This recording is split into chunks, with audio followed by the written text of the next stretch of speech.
Selamat berjumpa kembali dengan channel BioExplore. Saya Gunadi. Channel ini membahas masalah atau materi pelajaran biologi untuk jenjang SMA. Pada perjumpaan kali ini kita akan membahas proses modifikasi pasca translasi, yaitu tahapan setelah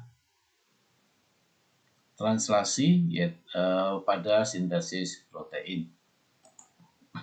Ketika kita ketahui bahwa sintesis protein itu ada beberapa tahap, dimulai dari transkripsi, dan translasi. Selanjutnya ada proses modifikasi post translasi atau pasca translasi.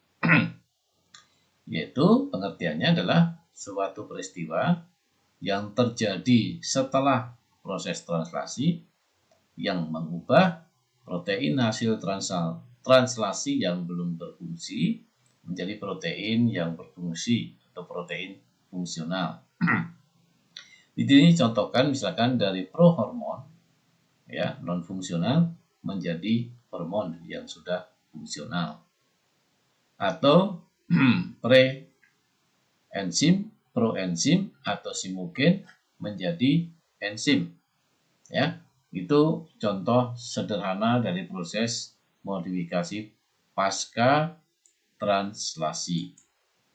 Ya, ada beberapa cara modifikasi post translasi itu, misalkan pemotongan bagian proteolitik dengan menghilangkan satu katakanlah residu terminal, misalnya metionin atau peptidasinya, konversi prekursor dari tidak aktif menjadi aktif.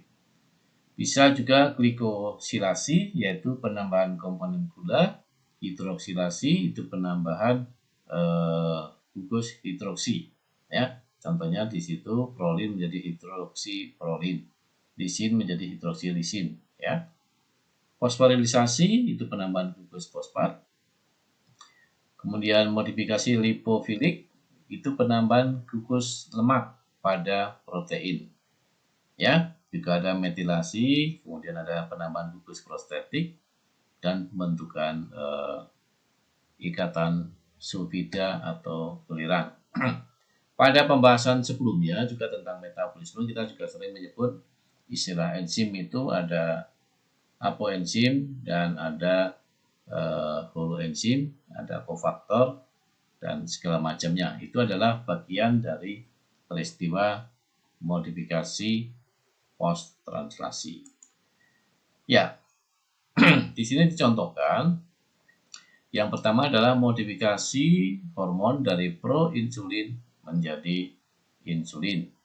Ya, prosesnya terjadi dari proinsulin itu dilepaskanlah peptida penghubung atau yang disebut dengan peptidase atau C-peptida, ya, berupa rantai asam amino 31 yang menghubungkan bagian insulin rantai A dan ke rantai B bagian dalam proinsulin.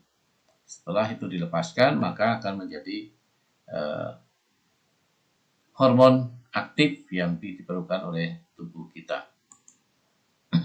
Kemudian juga ada modifikasi enzim dari tripsinogen menjadi tripsin.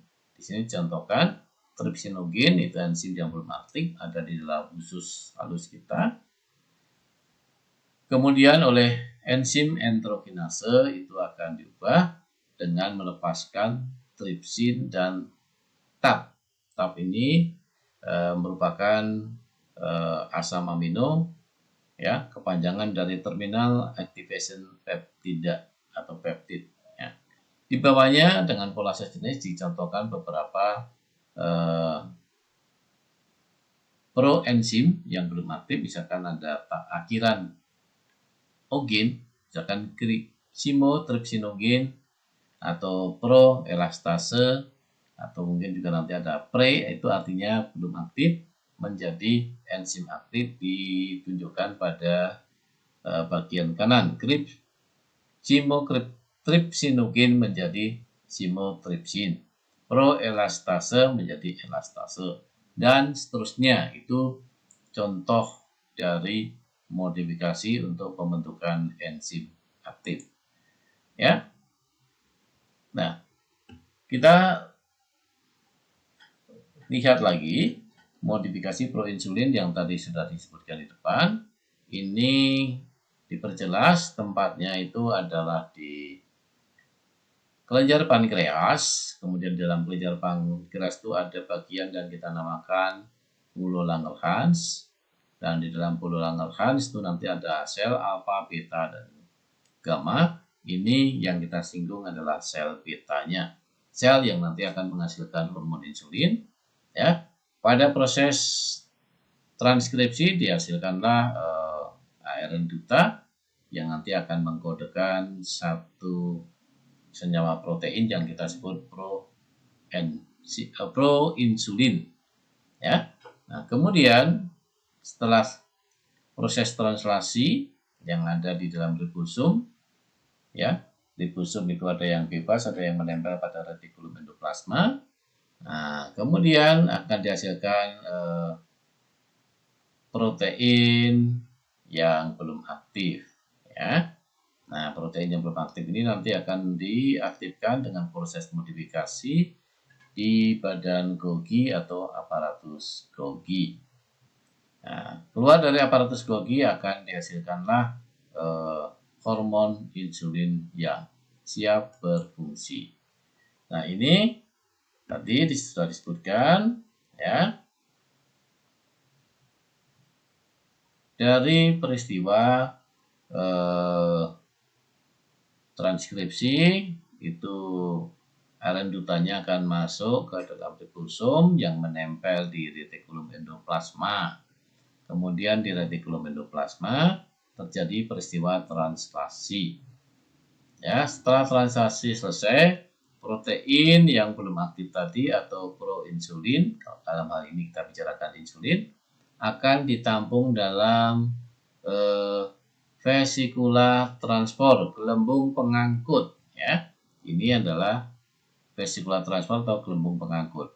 Kemudian kita lihat bisa di gambar bawah, di sini disebutkan ada vesicula transport, ini hanya berbeda bahasa saja dari yang dihasilkan oleh retikulum endoplasma, itu akan masuk ke lapisan-lapisan pada badan Golgi. Di sini ada bagian cis yang akan menerima.